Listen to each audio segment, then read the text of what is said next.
ಭಗವಂತನಲ್ಲಿ ನಾನು ಧ್ಯಾನವನ್ನು ಮಾಡಿಕೊಳ್ಳಿದ್ದಕ್ಕೆ, ನನಗೆ ಸಂಪೂರ್ಣವಾದಂತಹ ಅವನ ಮೇಲೆ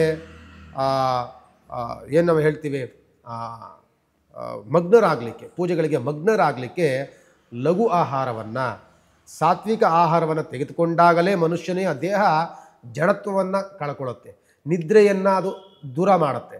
ನೀವು ಭೋಜನಾದಿಗಳನ್ನು, ಮಾಂಸಾಹಾರಗಳನ್ನು, ಮತ್ತೊಂದು ಸಮೃದ್ಧವಾದಂಥ ಭೋಜನಾದಿಗಳನ್ನು ಮಾಡಿಕೊಂಡ್ರೆ ನಿಮ್ಗೇನಾಗುತ್ತೆ, ಕುಂತಿದ್ದಾಗಲೇ ನಿದ್ರೆ ಬರುತ್ತೆ, ಆಕ್ಳಿಕೆ ಬರುತ್ತೆ, ತೂಗುಡಿಕೆ ಬರುತ್ತೆ, ದೇಹ ಜಡತ್ವವನ್ನು ತಾಡುತ್ತೆ.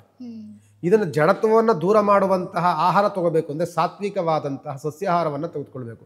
ಅದಲ್ಲೂ ಸಹ ಭಾಳ ಕಡಿಮೆ ಪ್ರಮಾಣದಲ್ಲಿ ತೆಗೆದುಕೊಂಡಾಗ ನಮಗೆ ಎಲ್ಲಿ ಮಗ್ನರಾಗ್ತೇವೆ ನಾವು ಅಂತಂದರೆ ಭಗವಂತನಲ್ಲಿ ಮಗ್ನರಾಗ್ತೇವೆ, ಭಗವಂತನ ಪೂಜಾ ಕೈಂಕರ್ಯಕ್ಕೆ ಮಗ್ನರಾಗ್ತೇವೆ, ನಾವು ಮಾಡುವಂಥ ವ್ರತ ನೇಮಾದಿಗಳಿಗೆ ಮಗ್ನರಾಗಿರ್ತೇವೆ.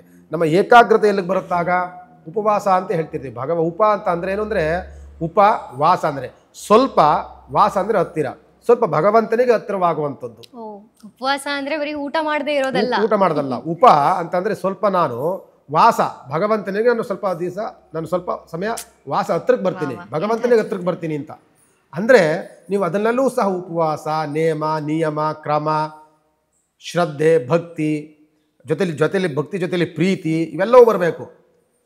ಎಲ್ಲವೂ ಬಂದು ಮಾಡಿದಾಗಲೇ ಅದು ಭಗವಂತನಿಗೆ ಒಲಿಯುವಂಥದ್ದು. ನೀವು ಭಕ್ತಿ ಇಲ್ಲ, ಪ್ರೀತಿ ಇಲ್ಲ, ಭಯವಿಲ್ಲ, ಯಾವುದೂ ಇಲ್ಲ ಅಂತ ಅಂದಾಗ, ಏನೋ ನನ್ನ ಕಾಟಾಚಾರಕ್ಕೆ ಮಾಡಬೇಕು ಅಂತಂದಾಗ ಅವಶ್ಯಕತೆ ಇಲ್ಲದ ಪೂಜೆ ಅದು.